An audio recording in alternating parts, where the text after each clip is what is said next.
Welcome back to another after school special put on by the Tips team. My name is Will Rice, and today we're going to be taking a look at a pretty new tool that's been added into the Text Help Read and Write for Google Chrome suite, and how it might help you in the classroom. So we'll go ahead and exit out here.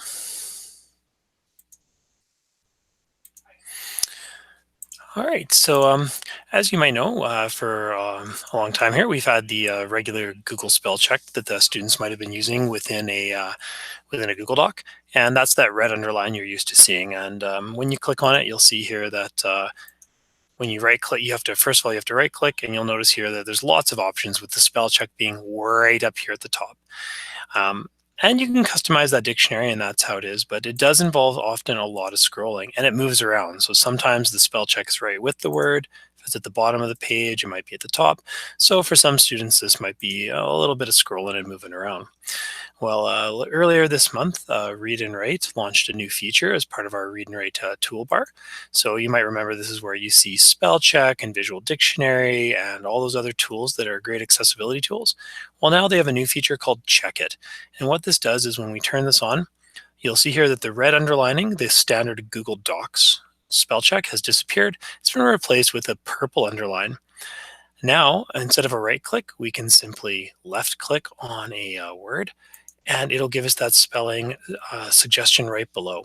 And again, we can ignore them or add them to our personalized dictionary, however you like to work, but we can go right ahead and do that here. So as far as scrolling and moving around the screen goes, it's definitely a little bit less. And one thing to note, though, is that it does turn off that red underlining. So if you were using that, if you do like that Google spell check, you can't run both at the same time in a Google Doc. You can still go ahead and right click on a word and get a lot of those same features. So it kind of replaces the right click for spell check and other features with a single click on top when it is highlighted purple to do the spell check. You'll also notice that some words like in here are highlighted. And in this case, this is a basic grammar check. And you can see here it's checking for capitalization at the beginning of a sentence. So students, again, get some basic grammar checks. So this feature here continues on. We can see here it's suggesting a comma. Here again, it's suggesting a number of words it could be. So we're going to have to take a look here and pick today. Here again, a few different ones. And in fact, this one here, it's not actually finding the word I'm looking for. So I'm going to go ahead and spell check that myself. So you'll notice here that in some cases, this may not know exactly what you're looking for, likely with the comma here. So as you're working through all those words, you'll notice that it works in concert with the other text help tools. So even if we were to go ahead and maybe fix this word here, let's say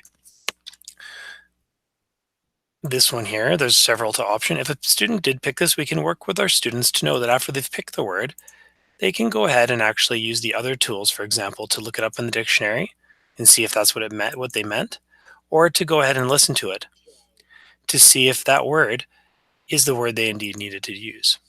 In this case, I was wrong, so I'm going to go ahead and put it back to the word that I know it is. So this spell check, while a simple tool, adds a lot of functionality, not just for our what used to be accessibility tools for our students, but a spell and basic grammar check for all students.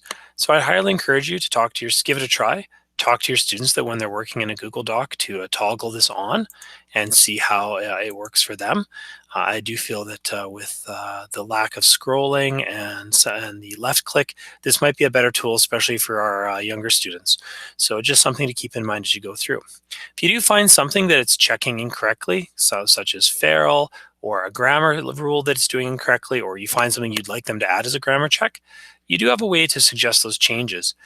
If you head under the options in the Read&Write toolbar, you'll notice that there's a section for Check It.